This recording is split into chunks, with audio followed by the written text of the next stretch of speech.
Very often that we get this opportunity to talk to the luminaries in the legal field who can give us the most enlightening of the concepts through the tiniest of the changes that can bring huge differences in our perspectives. Ladies and gentlemen, welcome to the One Take Show. My name is Kaustubh Srivastav and today we are in conversation with Mr. Rajat Bose. Sir is a tax partner at Shardul Amarchand Mangaldas and Company, and today Sir has taken time off his very busy schedule to talk about his experience at law school, his suggestions for the students who are currently studying in law school as well as the aspirants who want to enter the corporate field. He will also talk about how exactly can we improve upon our soft skills that is essential for any lawyer to succeed. He will also talk about how exactly can we improve our chances, especially in internship or in fresh employments. All of this in the conversation. But if you like this episode, make sure you like, share, and subscribe. If you have any suggestions, feedbacks, make sure you reach out to me. I would absolutely love that. Hence, ladies and gentlemen, without further ado, let's jump right into the conversation with Mr. Rajat Bose right here on the One Take Show. Hello, sir. Welcome to the One Take Show. I am so excited to have this opportunity to talk to you.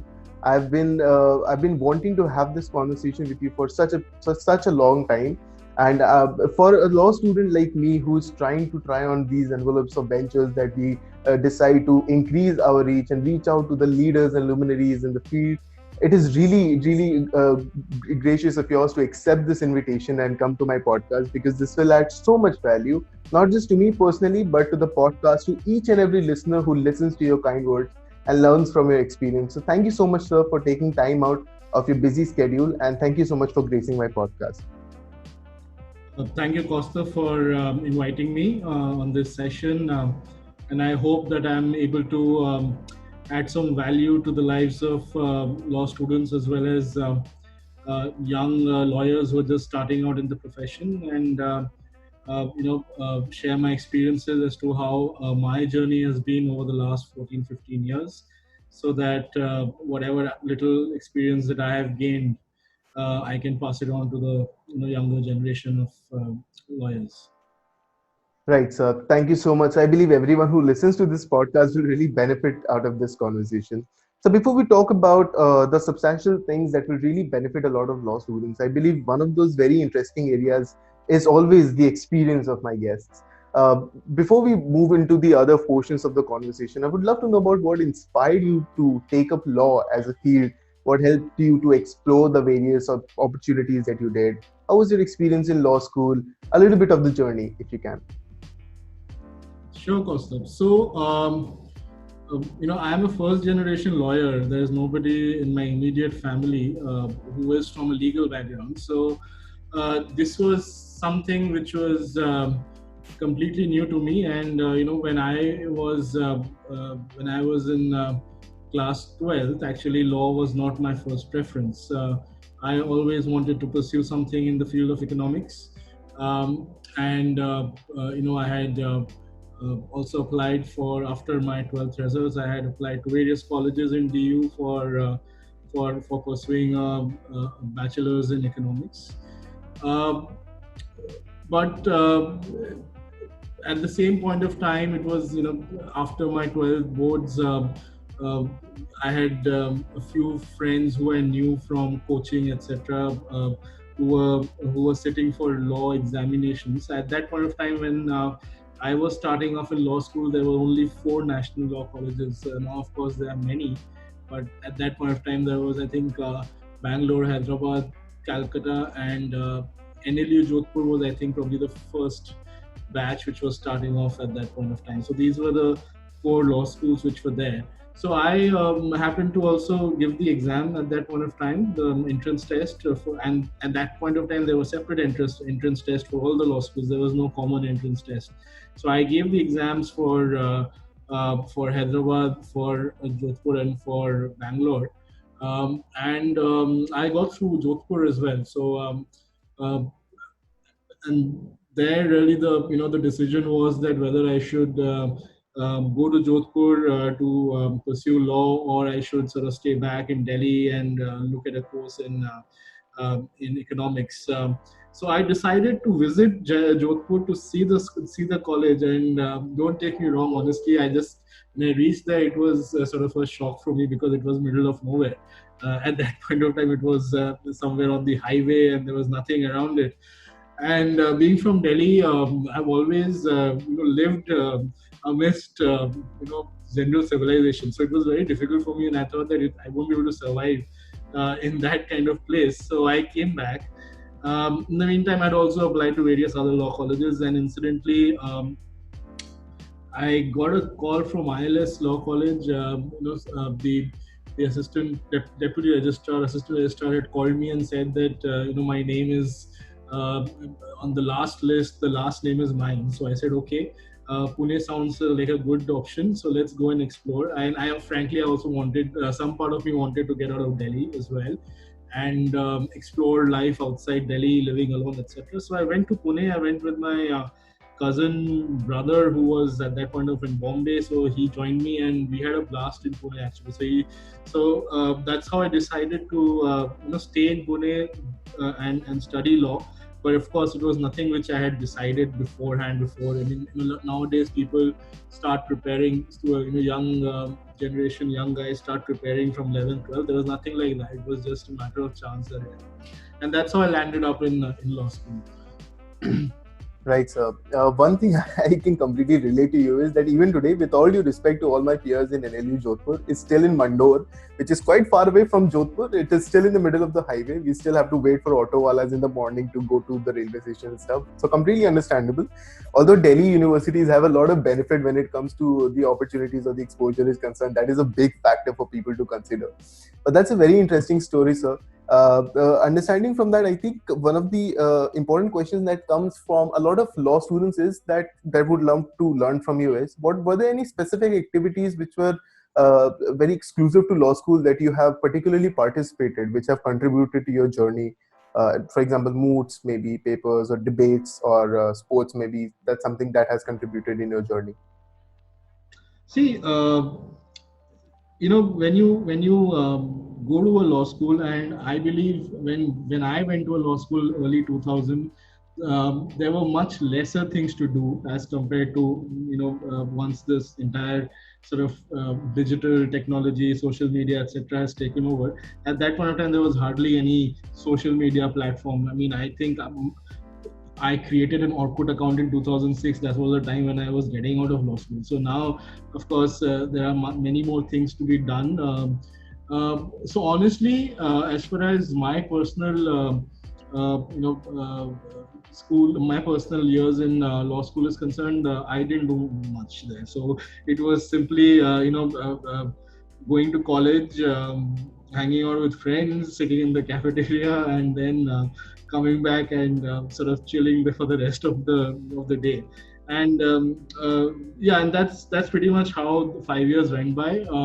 Yes, there were the occasional moots which happened. Some of them were mandatory in law college, so that is something which we did. I did one national moot court which I did was in Bangalore.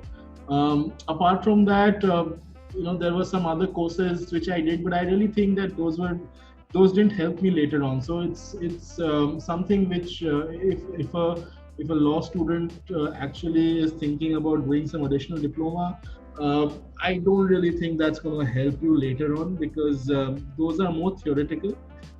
They don't give you the practical insights onto many things. So, for example, I did a diploma in business laws, and I really, that was something which I hardly used later on in my career. So something which you can probably avoid. Don't waste money on those things. You can probably save up that money and buy some booze with that, and go out and party with your friends. But yeah, one thing which I did do is that I did focus on certain subjects which I was really interested in. So, for example, interpretation of statutes is something which every law student must uh, be thorough with. So never ever take that class lightly, because that is something which is going to stay with you for the rest of your legal profession. So you must understand the basics and the fundamentals of interpretation. Um, Apart from that, CPC, CRPC are the procedural aspects. So anybody who wants to go into litigation should focus on these kind of subjects. Um, Company law, of course, that's something which is again, uh, maybe that you can learn on the job as well. But there are certain things which you may not be able to learn on the job, and those are things like Evidence Act, CPC, CRPC, interpretation of statutes, constitution. These are the subjects. Administrative law. So these are the subjects which you must focus on. Please attend those classes seriously. Ask questions. Do your projects well on those. Because those are the ones which nobody teaches you once you're in the profession. Those are things which you acquire. So yeah, concentrate on those, focus on those, and you'll be just fine. Right, sir. Now, one of the very important points that I take from this is we, as law students, should really focus on the first principles or the basics of the legal education, that is CPC, CRPC, the interpretation of statutes, so as to lay down a very strong platform and possibly save money off these certificates and have a good time in university. Yeah. I think that's an important point. But this brings me to a very important important predicament that a lot of law students and legal aspirants face, and I'm pretty sure you are also aware of that, sir. Is that with all of this latest information around us, with abundance of information around us and lacking opportunities, we as law students or aspirants often feel like we would want to increase our capacity and our chances of grabbing the opportunities like internships or employment opportunities, so as to become more employable or more favorable when it comes to law firms or any other such organizations favoring certain candidates. You've had a very flourishing career. You've had an amazing career of learning, and which has really inspired a lot of people. Maybe we can learn something about that from you, about how exactly we as law students and the legal aspirants can mold themselves in a way to become more conducive to these opportunities that appear in the market. Okay, so I think there are two different aspects. One is on internships, and the other is actually sort of getting a job or trying to sort of get into a law firm or a company, or for that matter, getting a good senior to work with. So I'll address the internship question first. So honestly speaking, I'm not too sure how the national law schools work these days, but when we were there weren't too many. There wasn't too much of pressure on doing internships. So for the first 3 years, we just did internships if we wanted to. But of course, after third year, when we started to get a hang of the subjects that we were studying, that's when we actually started looking out for internships. So I feel that one of the things which you can do to sort of get internships at good places, and it's not. So one thing which I would like to tell you right now and clear right now is that just because your internships are not at the big firms or any of the big lawyers, it does not mean that you will not learn at those places. In fact, I really believe that you may get to learn much more if you are with a smaller practice, or with somebody who's actually giving who's directly or supervising your work as an intern. Whether you are doing an internship at a big firm or at a small firm, or the big lawyer or a small lawyer, what you need to focus on is that what can you take in those 4 to 6 months that you're doing your internship, and that is the most critical part. Let me be very honest with you over here. I feel that these days the issue which I see with interns is that they always tend to find one of their college mates, batchmates, classmates, and then they just think that's an extension of college. Internship is not an extension of college. You must understand this. When you are doing an internship, you have to spend as much time as possible with the team that you're doing internship with, and not with your batchmates or college mates, because you will be with your batchmates for 9 months a year, right? But those 3 months that you're doing internship in a year, you have to dedicate your entire time and energy to your team. And by that, what I mean is that even if you have to go for lunch with your team members, go for lunch, because that's how you build a rapport with the person that you're working with, right? Otherwise, it's going to be that you come and you go, and nobody will notice you, that you have come and you have done something and you have left. Nobody was going to notice that. You have to be sort of sitting on your team members' heads, telling them that this is what I've done, giving a daily, probably a report every half a day, that what you've done, what you've been up to, what is it that you can still do to further help the team. Have lunch with them, go out in the evenings if they're going out for a drink or two. Please go out with them, build a rapport, because that is something which is going to help you once you once you clear your law exams and once you are ready to come into the field. Because unless and until you make that personal connect with your team, um, given the situation of the market, given the number of lawyers who are coming out of law schools every year, it's really difficult to get a good job. And I am being very, very candid with you.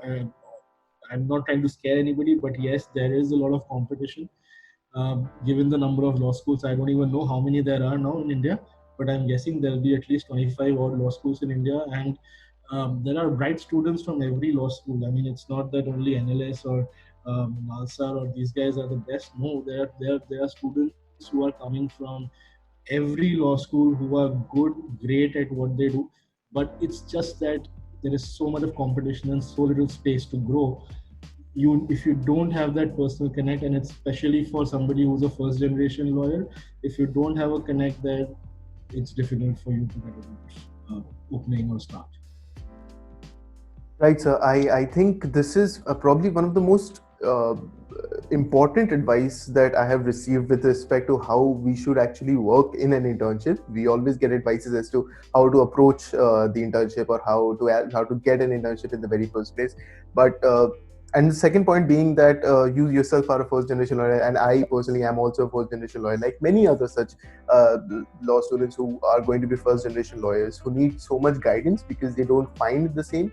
I think the internship point here is making a lot of difference. It is giving at least me the understanding, okay, maybe when I start working, I need to spend more time with the team instead of just sitting behind a laptop or probably eating lunch out with other college mates of mine, or spending the time away. This is very important, sir. This brings me to my second very important conceptual understanding that I would request you to please shed a little bit of light on. We talk about soft skills, and I believe that entire legal profession is about learning soft skills one way or the other. But how important is it soft skills when we talk about the career of a lawyer, or how or what are those particular soft skills that, in your opinion, really help a legal aspirant to scale his or her career, let's say in a law firm or in any other setup that they're working? But there must be certain skills that we should focus on developing, and we should work towards in order to have a better chance of creating such opportunities. Yeah. Well, that's a very, very pertinent question, because everybody, mostly in our profession, everybody looks at the technical skills and the technical acumen of lawyers as to how good they are technically. But let me tell you one thing very clearly: um, unless and until you are somebody who has a great PR in this profession, you are not going to make money. You may be the best lawyer in this country. You may be the if you are a tax lawyer, you may be the best in tax. If you are an IPR lawyer, you may be the best in IPR. But you won't get work unless you have a PR. So you have to develop that skill. And as I said, socializing is something which will take you a long way in getting work in future, in getting recognition in future. And as I said, and that's the starting point, when I mentioned that, as interns, you have to socialize with your team. It's because that is what is going to take you ahead in the next journey, which is a journey as a lawyer. And once that journey starts, you have to socialize with people, you have to meet new people, you have to be open to interact with people from every field possible. um, and one of the, and I'm talking from personal experience, the great senior advocates that I've met and interacted over the past years, or the senior partners and managing partners of law firms. One thing is common in all of them, which I have seen. they are great with names. They don't forget names of people that they have met, and they will greet you as if they've known you for years, even if they've only met you once. So that's the kind of PR skills that they have, because when you go to these parties thrown by senior advocates and law firm partners, etc., you will realize that how networking is important in this profession. It is one of the um, I would say one of the topmost qualities and skills that is required to be successful in this kind of in our field. So yes, learn how to socialize, learn how to read up about different topics. Don't only restrict yourself to law. You should be able to talk about any subject whatsoever with anybody whatsoever. You have to shed your inhibitions about approaching people and asking for sort of work, or you can I won't say asking for work, but at least generally having maintaining contact with people even after your work gets done. So for instance, I am in touch with the lawyers with whom I've done internships 16, 17 years back, and whenever I am in court, I generally just drop by their chambers just to say a hello, even though I probably have just interned with them for a month or 2 months, but I sort of maintain that contact, because that's where I know that tomorrow if some work gets referred to me, it's going to get referred to me from that space. So never forget with the guys who you work with. Never forget your clients. Never forget your colleagues wherever they are. A courtesy call is always good. Try and remember names of people, so that it's a great way to sort of connect. If you remember somebody's name even after you met them for like 5 years, 6 years, 7 years, the other person also feels nice, and it feels important that yes, this person remembers me. And what will happen then is that other person will also remember you when that other person has some work to give to anybody. So it makes a lot of difference. Do that. Soft skills. Be be social. Be an extrovert. Talk to people, as many people as you can, and start early. This is a skill which you have to start right once you are out of law school, and start developing that skill early in your career. Right. So I think this is the single most important advice that I've received regarding how exactly to grow networking. We always are taught that, okay, maybe networking helps you grow, but as in order to how to approach networking when it comes to a very small but very powerful tips, for example, remembering someone's name and having a courtesy call, or having conversations with people, especially seniors or the people you worked with in the past, is so important. Now, I think this is really going to benefit a lot of people. This brings me to the extension of my previous question, possibly the last and the most important one, which I believe there is no one better than you to answer that. Law students want to be extremely integral part of their teams, and everyone who is aspiring to be someday working in this industry wants to become an integral part of their teams, of their firms, or any other organization that they work in. When it comes to becoming integral, what I mean to say is that they want to be indispensable. They want to have skill sets that really get valued.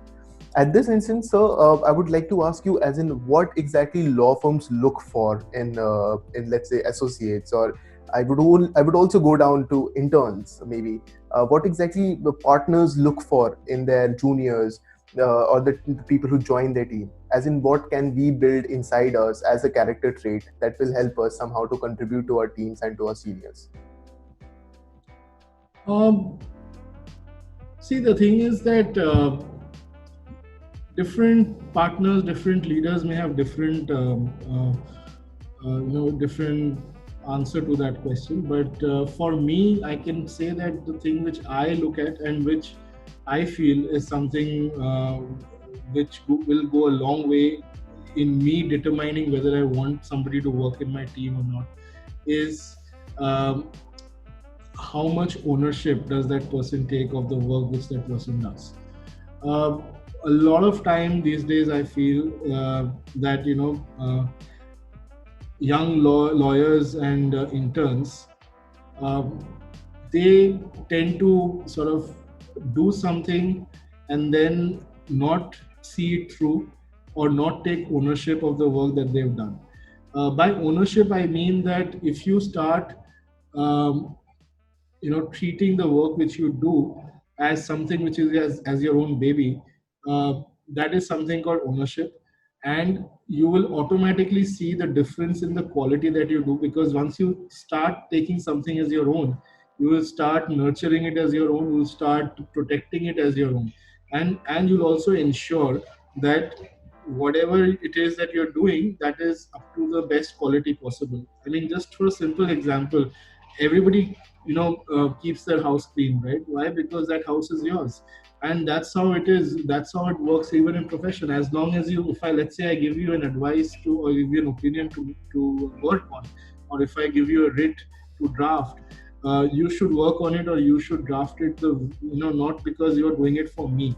You should do it because you're doing it for yourself, and you're doing it to sort of prove that that is something which is your baby. You have conceptualized it, you have drafted it, and you have finalized it.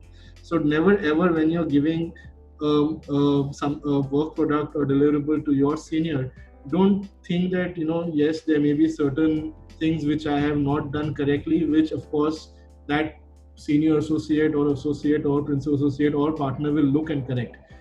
Don't do it like that. Do it in the way that that draft is ready to go to the client, in the way that you have drafted it. And of course, it's difficult.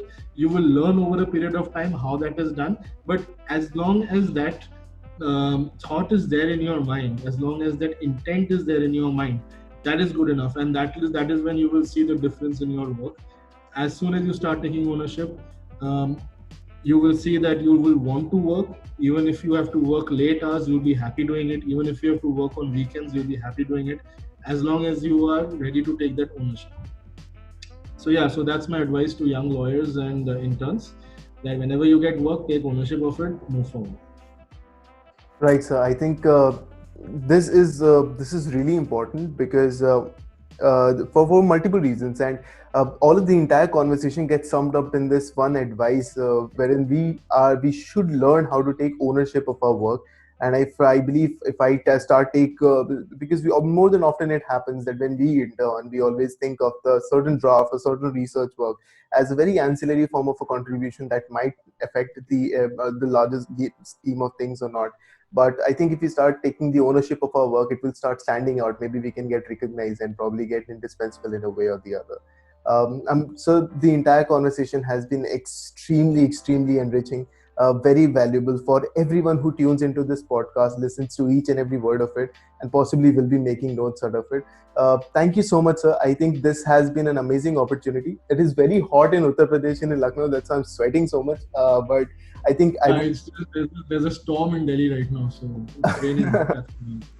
Oh, well, sir, but I believe I would not trade this off for anything else. I think this has been very golden opportunity for me personally, and I'm really grateful that you could take time off your busy schedule to talk to me. If you have any closing remarks for our listeners. No, I think as far as the young law students and young lawyers are concerned, just sort of hang in there. Enjoy college life. That is something which you will never get back ever in your life. So don't take too much of stress as a law student. Enjoy life, make friends. Uh, Party hard. Finish your assignments. Don't stress too much about internships. Whatever you can do, wherever you get, take it up, and give your best over there. Um, I'm sure if you guys just sort of be yourself and don't pretend to be anybody else, you'll be just fine. And uh, law is a profession where I've seen many things happen over the last 14, 15 years. People who start in one field ended up in another field, so on and so forth. People who started with small law firms or with smaller lawyers are now senior partners in big law firms. So things will happen as long as you are honest to your own work, and um, take ownership of the work that you do, and just maintain your integrity. That's about it. Right, sir. Thank you so much, sir. I think this has been a very contributing conversation. I think will add a lot of value. I think your advice at the end of it will add a lot of value separately. Quite standout advice for us, because yes, I think COVID-19 has really taught us that we should really enrich our experience in law school, and we will continue to do so. I've had a wonderful time, sir. I hope you had a good time too. Likewise, likewise. Thank you so much for having me, Kaustubh. All Thank the you so best. much, sir. It was a wonderful experience.